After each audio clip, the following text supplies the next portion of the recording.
Et en Europe, la situation est critique aussi en raison des feux de forêt. Il y a des dizaines de milliers de personnes qui ont été évacuées en France, mais aussi en Espagne.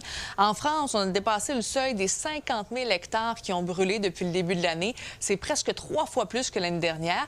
Et en Espagne, l'incendie de la région de Madrid est à son plus fort. Il est même impossible pour l'instant d'éteindre le brasier. C'est le pire feu de l'histoire de cette région. Pour en parler, je joins le journaliste indépendant à Madrid, Romain Chauvet. Bonsoir, Romain. Oui, bonsoir, Sabrina. D'abord, on constate là, derrière toi, le ciel est très gris. Ça semble lourd. Parle-nous, est-ce que c'est du smog? Puis est-ce que c'est comme ça dans plusieurs villes en Espagne? Oui, en tout cas, c'est le cas ici au centre-ville de Madrid. On voit toute cette fumée, ce panache de fumée depuis hier et encore plus aujourd'hui.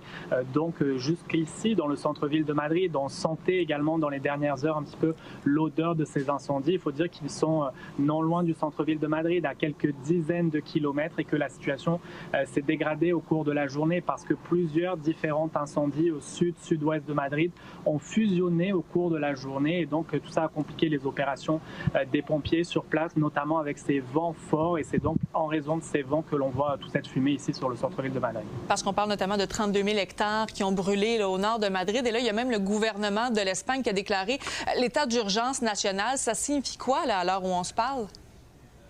Oui, et bien concrètement, c'est pour envoyer plus de moyens plus facilement sur le terrain parce que ce sont des incendies qui font rage depuis plusieurs heures, les conditions sur place sont défavorables pour le travail des pompiers, et ça a permis également à l'Espagne de demander de l'aide auprès de l'Union européenne, donc 2 Canadair de l'Italie, 2 autres Canadair de la Grèce qui vont arriver au cours des prochaines heures ici pour aider ce travail des pompiers sur le terrain, parce que maintenant, Sabrina, la grande crainte, c'est de voir au cours des prochaines heures ces incendies au sud-ouest de Madrid se joindre avec un autre incendie qui est plus au nord-ouest de Madrid, et donc tout ça fasse en sorte qu'il y ait un méga feu et que ça devienne encore plus incontrôlable.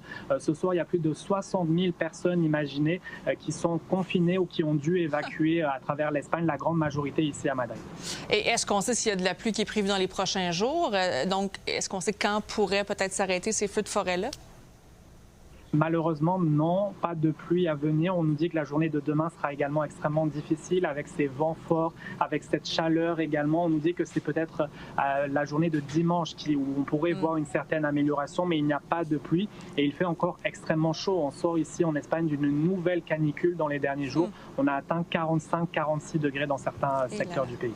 Et il faut dire quand même que, bon, oui, il y a les feux de forêt qui inquiètent en Espagne, mais c'est le cas un petit peu partout en Europe. Là, il y a 1400 brasiers qui sont actifs, dont aussi en France. Et il y a d'ailleurs des milliers de gens qui ont dû être évacués, oui, en Espagne, mais également là, en France au cours des dernières heures. Oui, absolument. Dans le sud-ouest de la France, autour de Bordeaux, imaginez plus de 100 000 personnes qui ont dû évacuer. On a même fait au cours de la journée aujourd'hui des évacuations par bateau. Alors des gens qui vivent là-bas, des touristes également, parce que là-bas, le feu est toujours incontrôlable. Il y a toujours des vents violents, cette végétation extrêmement sèche.